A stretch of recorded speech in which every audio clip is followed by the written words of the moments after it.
साथ स्वागत करते हैं the honourable minister of parliamentary affairs and minority affairs Shri Kiren Rijiju ji का।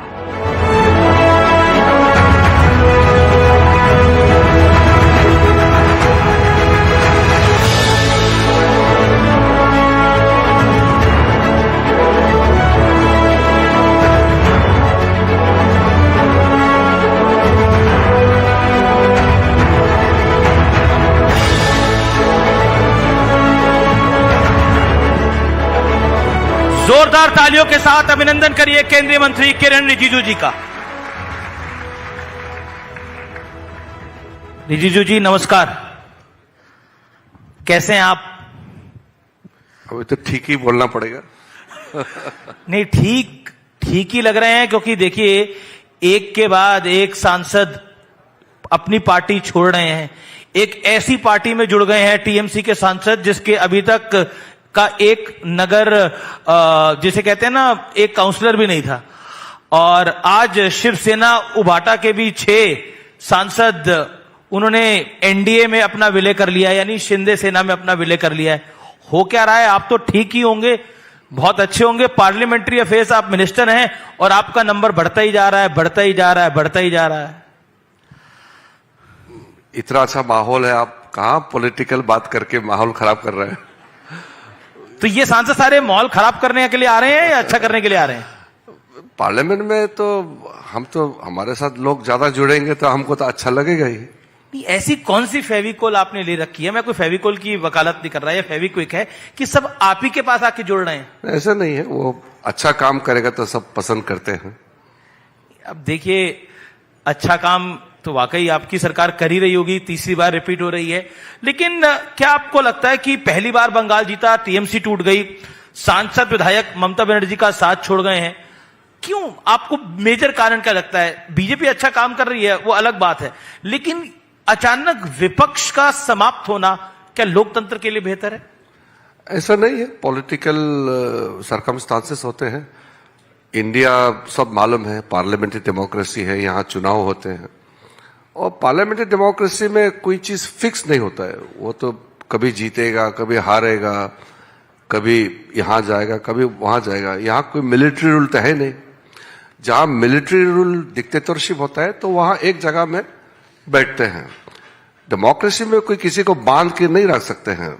जो इच्छा है, इंडिविजुअल मेंबर्स का अपना इच्छा होता है, लोगों का अपना इच्छा होता है, उनके हिसाब से जो तय करते हैं, आप उसको किसी एक जगह में जबरदस्त तो रख नहीं सकते हैं। और मेंबर ऑफ पार्लियामेंट है, कोई बच्चे तो है नहीं, अपने विवेक से काम करते हैं, तो उसमें कोई उसको सवाल उठाना ठीक है, क्यों किया है पूछ सकते हैं, मगर रोक नहीं सकते आप।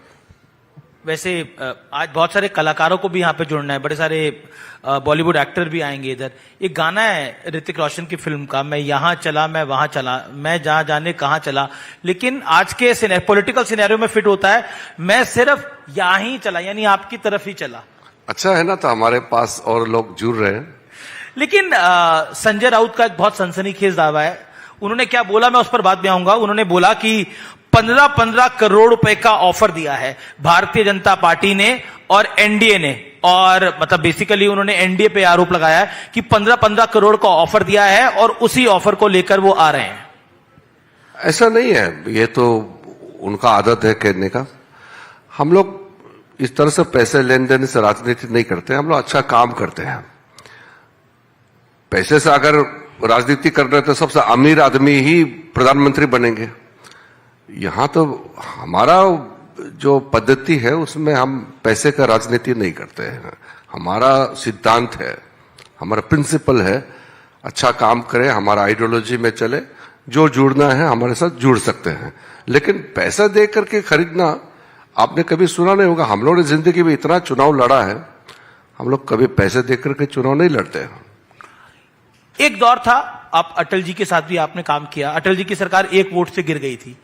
आज का दौर है जहां ऐसा लगता है कि भारतीय जनता पार्टी बहुत ताकतवर है, और आपने खुद बोला कि हम अच्छा काम कर रहे हैं, तो सब विपक्ष के लोग भी अट्रैक्टेड हो रहे हैं।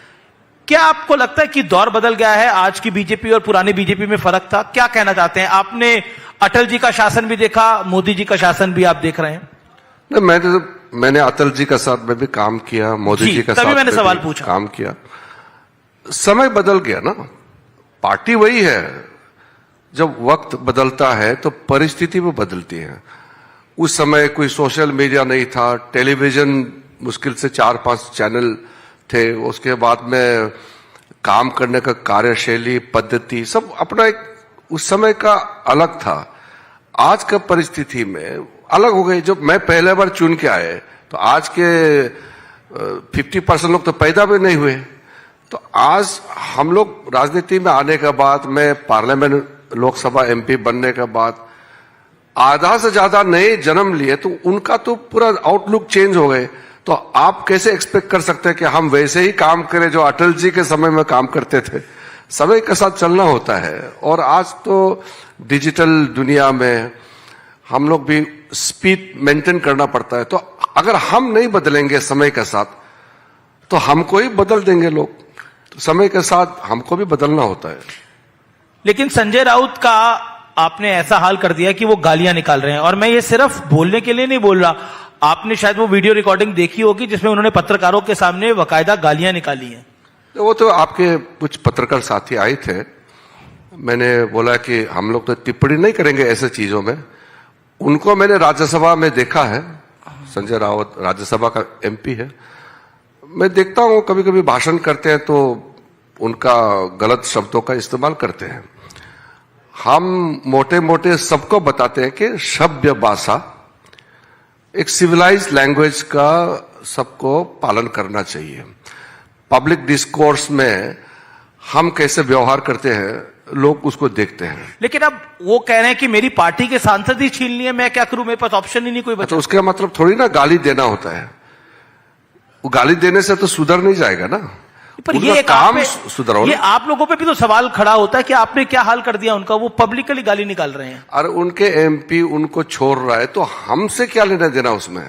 और बीजेपी में थोड़ी ज्वाइन हो रहे हैं। आप भोले लगते हैं, उतने भोले हैं नहीं। सवाल नहीं है, वो बीजेपी में थोड़ी ज्वाइन हो रहे हैं। हाँ, मतलब एनडीए के साथ ही हो रहा है। तो कहीं हो रहा है तो उनके बीच में, दो लोगों का बीच में, दो पार्टी के बीच में जो बातचीत होते हैं, मैं बीच में कैसे उसमें हस्तक्षेप करूं? ये तो कोई बात नहीं हुआ। चलिए, आप पार्लियामेंट्री अफेयर्स मिनिस्टर हैं, और एक सवाल आपसे पूछना बनता है कि ऐसा क्या बड़ा आप लोग करने जा रहे हो कि जिसके लिए 2/3 बहुमत की तरफ बीजेपी एनडीए आगे बढ़ रहा है? 2029 से पहले देश में क्या बड़ा होने जा रहा है, या फिर कहें इस मॉनसून सेशन में देश में क्या बड़ा होने जा रहा है? देखिए, पार्लियामेंट में कौन सा बिल लाने जा रहा है उसका तो मैं अभी बोल नहीं सकता हूं। और जब कैबिनेट में हम लोग पारित करेंगे तभी हम जनता के सामने में मुद्दा ला सकते हैं। लेकिन एक बात तो मैं जरूर बताना चाहूंगा, जब महिलाओं को आरक्षण देने वाला बिल पारित नहीं हो पाया, बिल तो पारित किया लेकिन इंप्लीमेंटेशन करने के लिए जो संशोधन था, तो मुझे बहुत दुख लगा। क्योंकि हम लोग ने कमिटमेंट दिया हुआ है कि लोकसभा में और असेंबलीज में 33% महिलाओं को आरक्षण देना चाहिए। ये जो परिसीमन बिल भी उसी के साथ अभी देखिए, टोटल एमपी, वुमेन एमपी कितना है आज के दिन में? बहुत कम है। पार्लियामेंट में पूरा डोमिनेशन किसका है? मेल का है।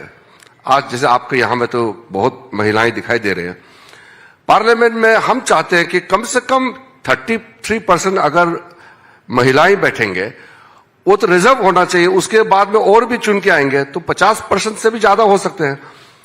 लेकिन जब बिल को गिराया गया तो मैं तो उसी समय कहा, प्रधानमंत्री जी थे उस समय, हमारे सारे सबके सामने मैंने कहा कि ये बिल जो गिराया है हम लोग इसका बदला लेंगे।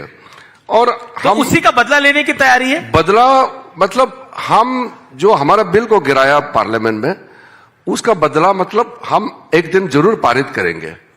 ये कमिटमेंट है। प्राइम मिनिस्टर ने भी कहा है, हमने पार्लियामेंट में भी कहा है कि हम पार्लियामेंट और असेंबली में 33% वुमेन रिजर्वेशन तो हम क्या माने, परिसीमन और वुमेन रिजर्वेशन बिल दोबारा जुलाई के मॉनसून सेशन में आएगा और 2/3 बहुमत की तैयारी इसलिए है?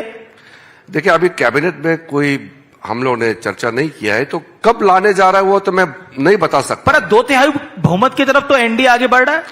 संवैधानिक बदलाव है तो 2/3 चाहिए। अब कॉन्स्टिट्यूशन पर अमेंडमेंट उसी है। की तरफ आगे बढ़ रहा है ना, मतलब जो नंबर्स दिखाई दे रहे हैं हमें। देखिए, राज्यसभा में 7 आम आदमी पार्टी के सांसदों ने ज्वाइन किया, लोकसभा के अंदर 20 से 21 टीएमसी के सांसद ज्वाइन कर रहे हैं, आज 6 से 7 उबाटा के शिवसेना यूबीडी के सांसद ज्वाइन कर रहे हैं। तो कहीं वो ना तो कहीं उस समय भी मैंने पार्लियामेंट में भी कहा है कि जब बिल का चर्चा हो रही थी तो कई एमपीज मुझे आके कहा है कि हम लोग समर्थन करना चाहते हैं, लेकिन उनके लीडर जो है मना कर रहे हैं।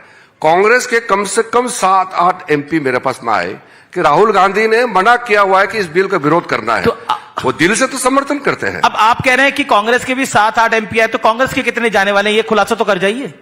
नहीं, ऐसे मैं किसी के अंदर का तो बात नहीं कर सकता हूं, लेकिन मेरा इतना कहना है कि अपने विवेक से अगर काम करेंगे तो महिलाओं का कोई भी विरोध नहीं करेंगे, लेकिन उनके पार्टी के नेता विरोध करते हैं तो वो मजबूर होते हैं।